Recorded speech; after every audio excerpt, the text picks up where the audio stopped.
Deduction for preliminary expenditure. Now, what happens is that whenever a company is formed, company formed, or the business takes up some substantial expansion. So let's say till date you were manufacturing 100 quantity of goods and you try to set up a new factory where 500 more goods are going to be produced. So you are expanding your business substantially.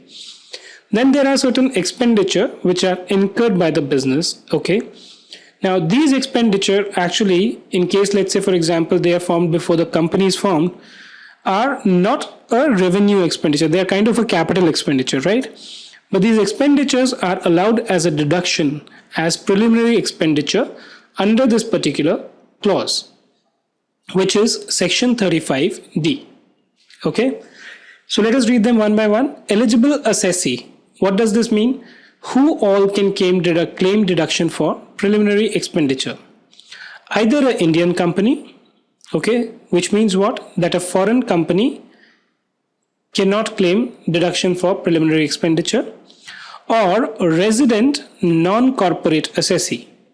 Now we all know that assessee comprise of various categories, right?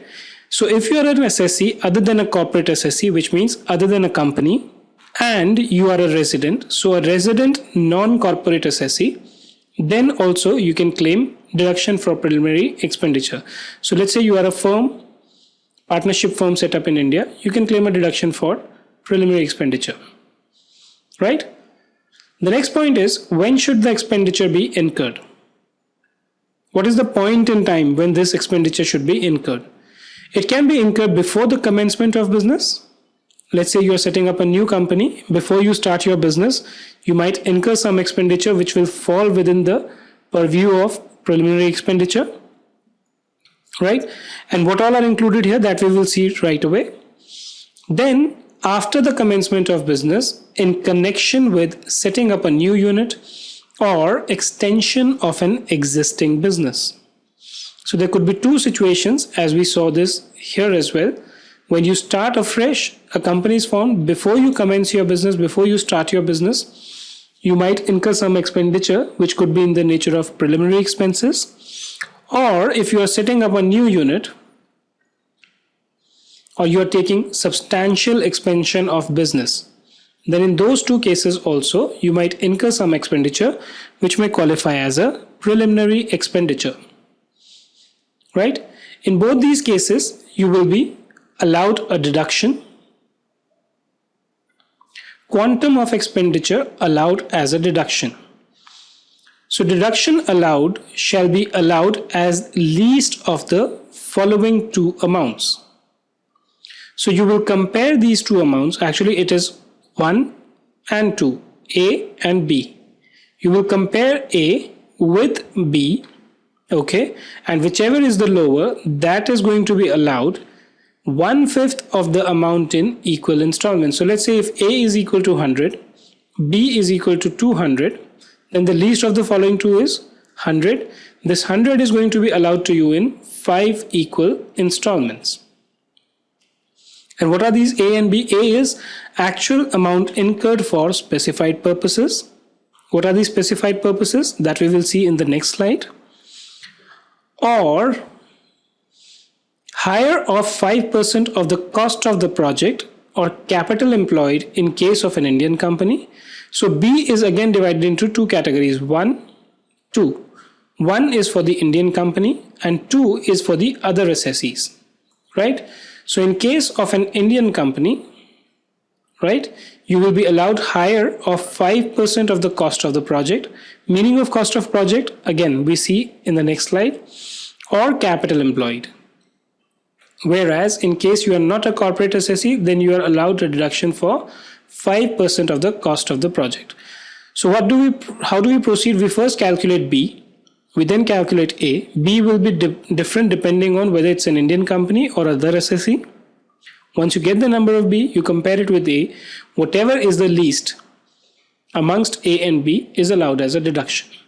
And how is it allowed as a deduction? In 5 equal installments. 1/5 of amount in 5 equal installments. Now what are the conditions?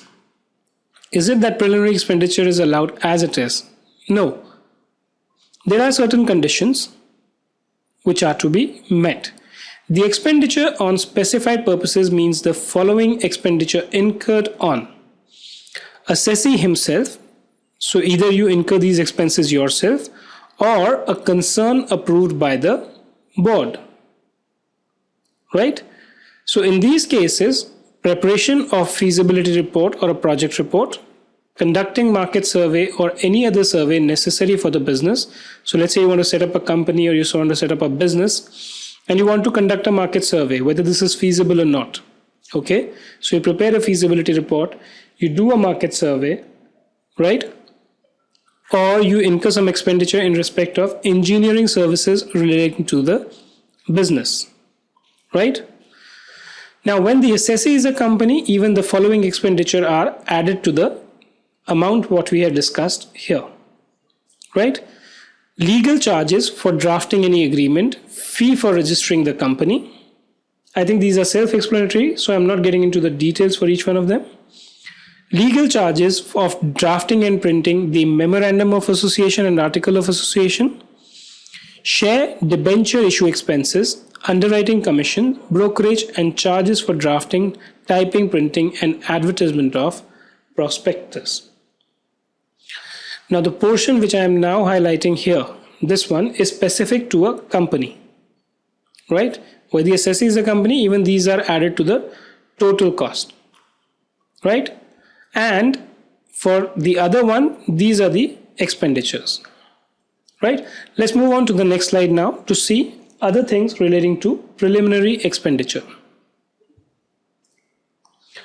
Now we saw earlier there was a term that, the amount to be allowed is 5% of the cost of the project or capital employed, right? So what is the meaning of these two terms? When we talk about the cost of the project, what we mean is the actual cost of the fixed assets like land, building, leaseholds, plant and machinery, furniture, railway sidings as shown in the books of accounts of the assessee on the last day of the previous year in which the business of the assessee commences business. Right? And then about the capital employed includes share capital, which includes premium but excludes reserves, right? Plus debentures, plus long-term borrowing on the last day of the previous year when the business is commenced. So let's say an assessee sets up a business. The setting up, it takes place during 2009-10, 10-11, and it starts commencement on 1st June 2011. Now this date falls within financial year 2011-2012, right? So these two numbers which are to be calculated has to be calculated on the last day of the previous year in which the business of the assessee commences. If your business commences in 11-12, then the last day of this previous year is what? March 31, 2012. Right? So you take these numbers based on the balance sheet of March 31, 2012. And then audit report. In case of a non-corporate assessee, he is required to furnish the audit report along with the return of income of the first year, right? To claim these deductions.